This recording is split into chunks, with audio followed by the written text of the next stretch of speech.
Hello, everybody. This is Dan Kimbell with CanIPatentIt.com. I'd like to introduce my first guest of this program.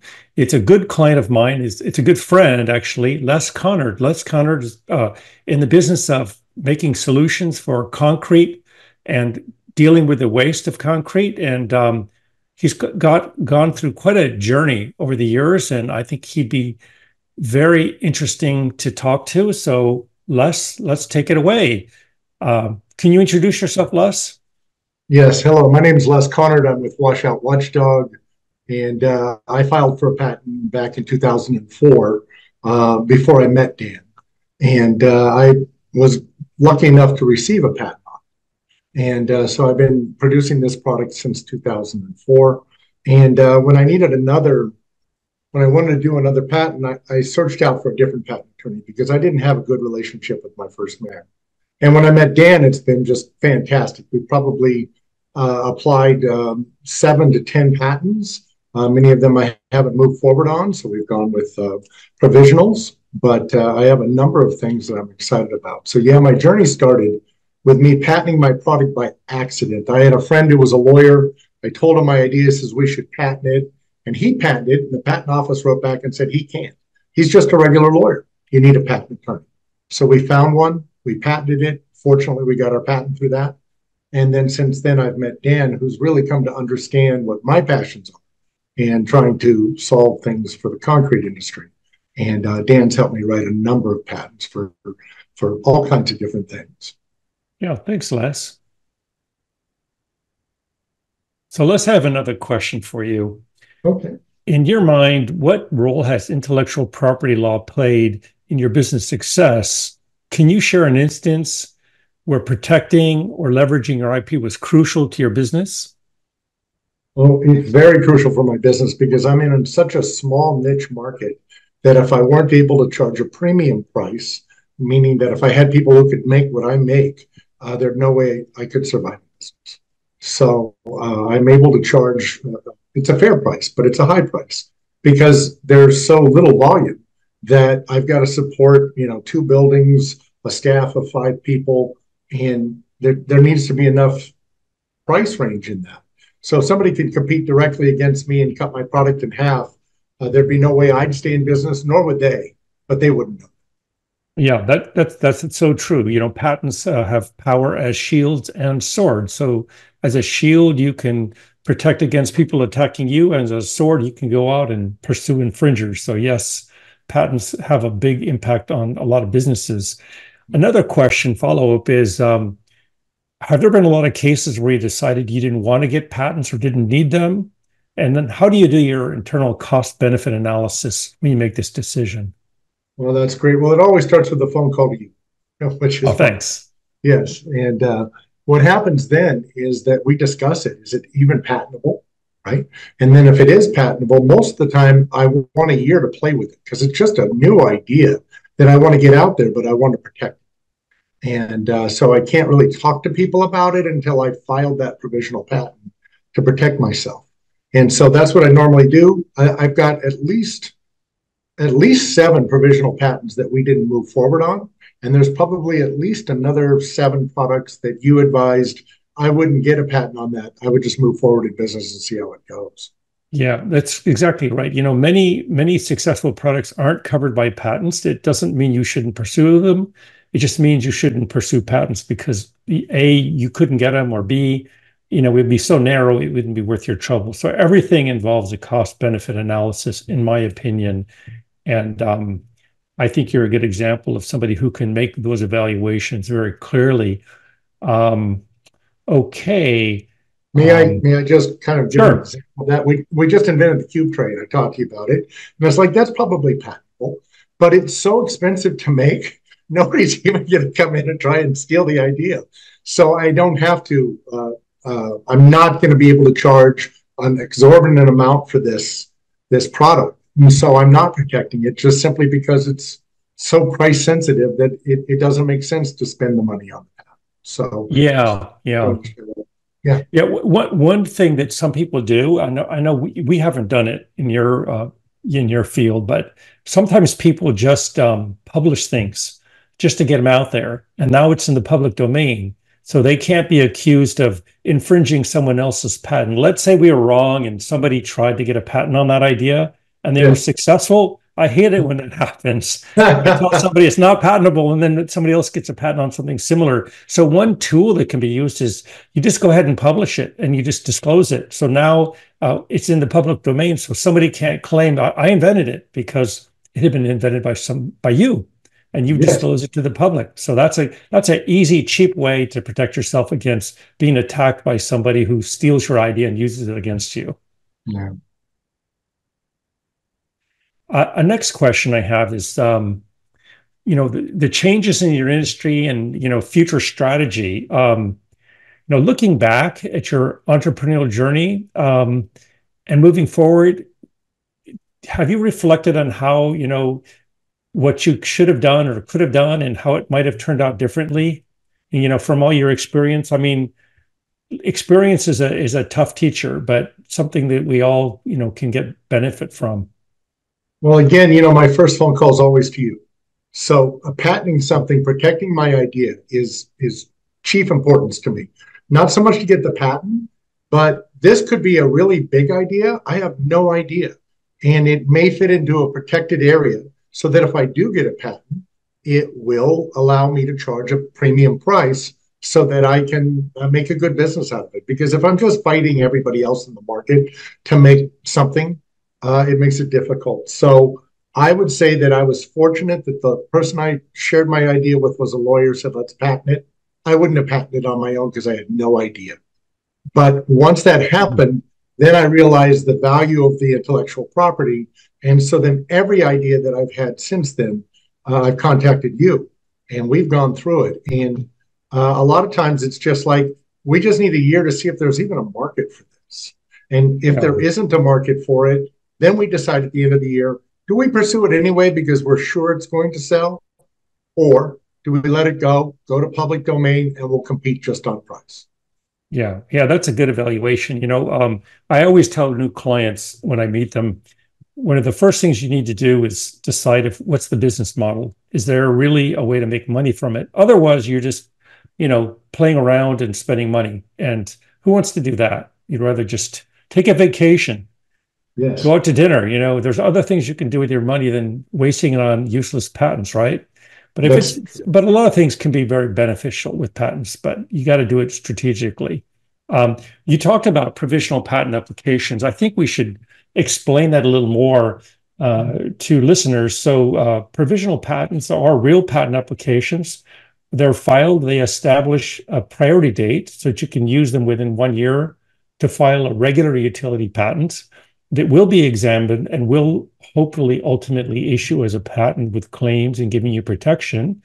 But the provisional is very important because it sets forth to the patent office what your idea was, and it sets forth a date. So later on, you can go back, grandfather to that date and say, I invented this thing as of this date. So the provisional application is very important because it can help you support the fact that you invented it at a certain date and time. And if you don't do that, you lose your rights if you ever want to get foreign protection. The U.S. gives you up to 1 year to file an application, but that's still not a good idea because if someone files before you do, you lose out. So it's the first inventor to file. So you don't want to be, second. Second is the loser. You want to be the first. And if you don't file at least a provisional patent application, you lose all your foreign rights. So if you ever wanted to get let's say, European patent or a Taiwanese patent, you won't be able to. So it's something you need to think about in advance before you start sharing your inventions or selling them or publishing them or going to trade shows. In fact, we just did something for you with an idea you had and a great invention, really, that you wanted to disclose in a certain venue. Would you like to Yes. touch on that a little bit? Yeah. Before I get to that, though, the provisional patent, the one thing that you've explained to me is that we can't leave a whole bunch of stuff out, that we have to do our due diligence, that the claims that I want to claim in a year, many of them already have to be there. And yes, I can make new discoveries in that time and add them, but that actually needs to really be a well-written document prior to going in. It's very, very affordable. That's why I do it with everything that I believe I'm going to patent. And so we just, I started working with a company in Denmark, and I had an idea for them. So I do concrete washout, and I've just invented an automated bulk material bin system that we're trying to get all over America. So it's a little bit out of my venue, and we patented it together through Dan, Denmark, and myself, and looking forward to launching it. But the World of Concrete was in January, and that's where all our customers would come. So we wanted to have it done. And we told Dan in December we have to have it done by this date. And then we had, plenty of snafus. The more time you give yourself advance, the better. Yeah. And we didn't have it, and Dan still got it done for us, thank God, so we could tell people about it. And by the skin of our teeth, but we got it done, so which is good.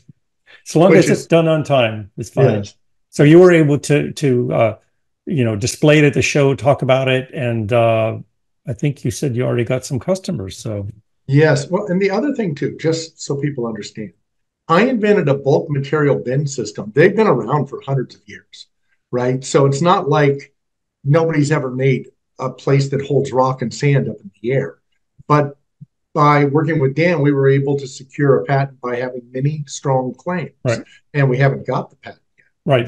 We filed a patent application. Yeah. It's provisional. Yeah. And we're, fingers crossed, but I really think it's got a lot of legs, and it's really a unique combination of known elements, but no one's ever done this. And it could have been done, probably 20 years ago or more, but no one's ever thought of it. And that's the creativity of an inventor like Les. He sees things and he says, why hasn't somebody done this? He really asks the question, and he has an innate knowledge of the business. I mean, he's a concrete guy. He knows everything about concrete. He's Mr. Concrete. He used to drive concrete trucks. Yes. So he knows everything about concrete. I know all the secrets. I know where all the bodies are buried, especially Hoffa. Yeah, he knows where the bodies are buried. So that's the importance of provisionals and some examples of his projects he's worked on. I think a last question I'll ask you is, you're an entrepreneur. You've been doing this for a long time. Do you have any closing words or pieces of advice you have for people who are starting out in the world of entrepreneurship and how to make it, how to find your way, how to afford it? Because it's not cheap. But it's worth it, So again, first call to Dan. That's the first thing. I have an idea. Can you help me sort this out, understand it, and figure it out? Is it something I should protect? If I protect it, I can charge a good value for my product if I can bring it to market. And then again, if I file that provisional, I can take it to market and learn things from it as I'm going along. And it gives me a year to kind of get my ducks in a row, my affordability and things like that. So yes, you have to put some money aside in the beginning to get it properly documented. That's the most important thing. And then secondly, after that, you roll it out at different things. So this new cube tray, I called a guy in Vegas to say, hey, can I come try it? He says, this is not going to work out now. I need to move on to somebody else to come start trying it and finding out what's right or wrong. I don't even know what's right or wrong about it yet. I know it's going to work, and I know we're going to figure it out. But what I would say to anybody who has an idea that they've been sitting on for a long time is that they should give Dan a call and say, hey, Dan, I have this idea. And that's one of the things that excited me about the interview is I get to introduce you to my friend Dan. That, as I say, many times a year, I give Dan a call and say, hey, I've got this idea. What do you think? And I've had an idea since 2012 that Dan and I both love that I haven't patented yet. His daughter loves it, and it's just not time for me to put the money in. Yeah. And it's just still sitting. Yeah, and it's still probably patentable. When you're ready, I'm here. That's sir.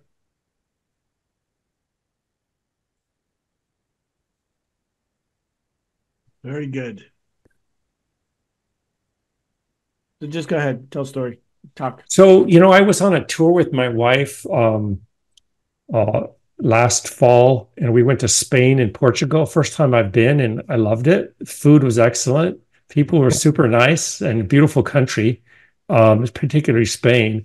And we met a couple on the tour, and It was an organized tour with Gate One, excellent tour company, and we had a great time. And we really clicked with a couple. They were a little older. I think they're in their late 70s, early 80s. A great couple.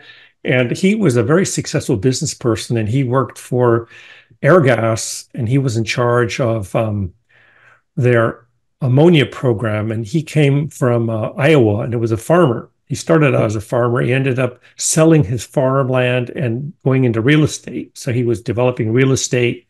And then he became an executive in industrial companies and quite successful, retired about 10 years ago, still very active in all sorts of things. But he's an expert in ammonia. So I'm actually working on a project involving ammonia. So, having good friends like Les and others is so nice because I actually had a call with him today. We were talking for about an hour, and he educated me on the ins and outs of ammonia, something that, how could I learn this information?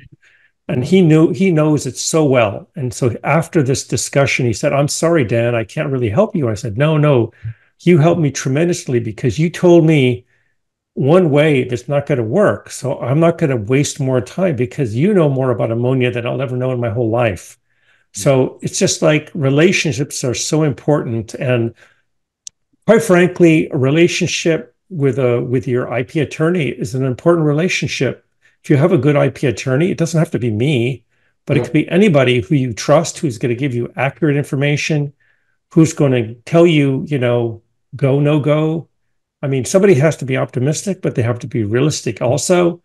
Don't waste your money on projects that have no chance of success, that have no business case, right? If they don't have a business case, don't do it. That would be my advice. So this friend I met on a vacation last fall gave me fantastic advice, and I'm gonna meet up with him in his house in either Florida or North Carolina this year, and I'm looking forward to that. But people are very important. That's the wonderful thing about you, Dan, is that you're so inquisitive, right? And you really, really go deep on stuff. And so you know more about concrete slurry water than you ever need to know because of all the conversations. You've gone out to a plant with me. We visited. I showed you what all the problems were. I showed you how the CO2 can change this water, how this bin can hold that thing, and I just didn't have anything close to that with the first attorney. So once you and I connected, it's just been that the entire 14 years. Yeah, and I truly love technology. So I get paid to learn. Isn't that wonderful?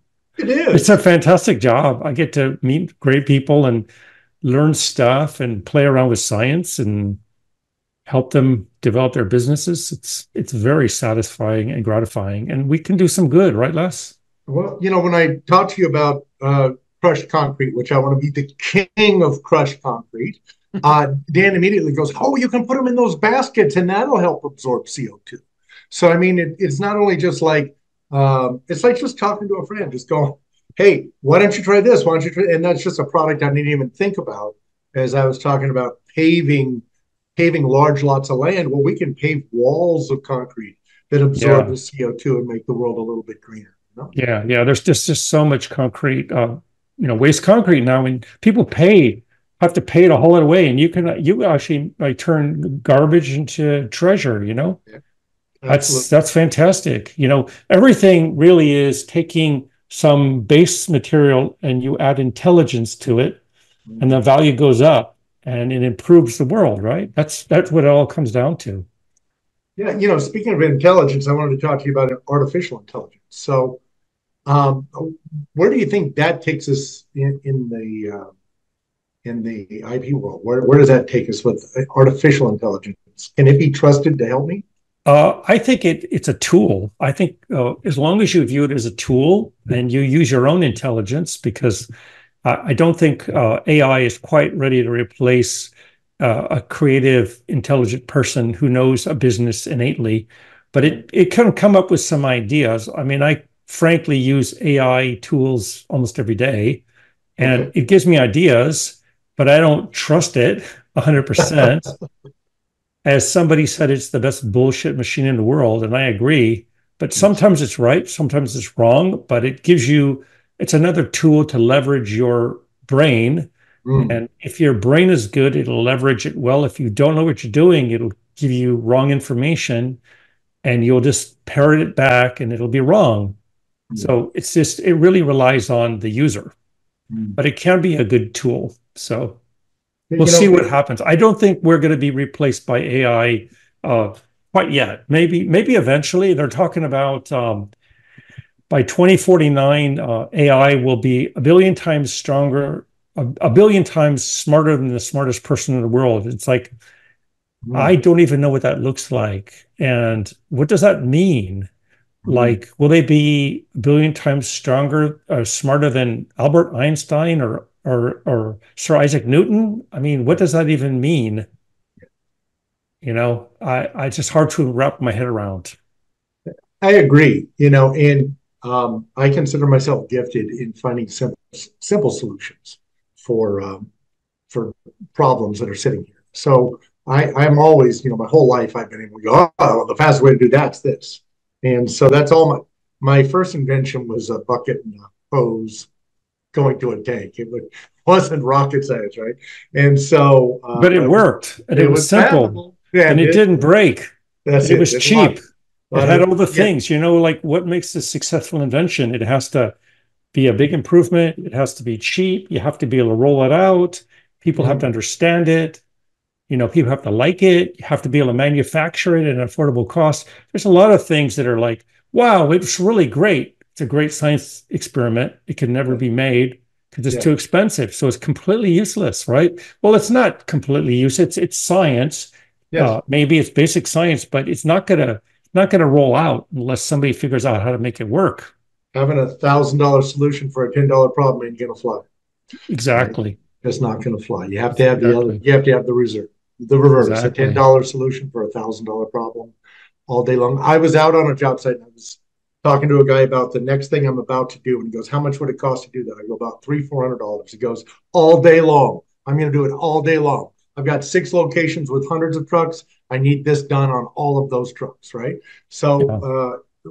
what I'm inventing cuts the cost to $300 when it would be $3,000, right? And Yeah. so there again, it'll be patentable because of just the cost savings that nobody else has been able to. Yeah. Yeah. Things that have that kind of payoff are very attractive, Yeah, because it's like cost is always an issue. it's so I was taught the main thing is everybody thinks it's cost or price, but it's not. It has to be quality. It has to last. Yeah, it has to be And, quality. Yeah. yeah, Well, that's and then part of the cost. If it's not quality, it falls apart. And then, it's like it doesn't last. I mean, I've gotten plenty of things that are like they're really cool, but they don't last. They break down. And it's like, yeah, it didn't really cost me. Or remember LED light bulbs when they first came out? They yeah. were supposed to last 25,000 hours, and then, 6 months later, we're replacing them. Nowadays, they last, but Uh-huh. before they didn't. So that was a false promise, but now they're actually good. But that's it. That's the journey, Yeah. right? We Yeah. we can hit it. Having watches like Dick Tracy is because Dick Tracy had a watch, and Yeah. we've achieved it now, Yeah. right? It took So a while, but it did a it long happened. Yeah, a it happened. lifetime. It's happening. We live in very exciting times, Craig. Don't we? Yes, indeed. Amen.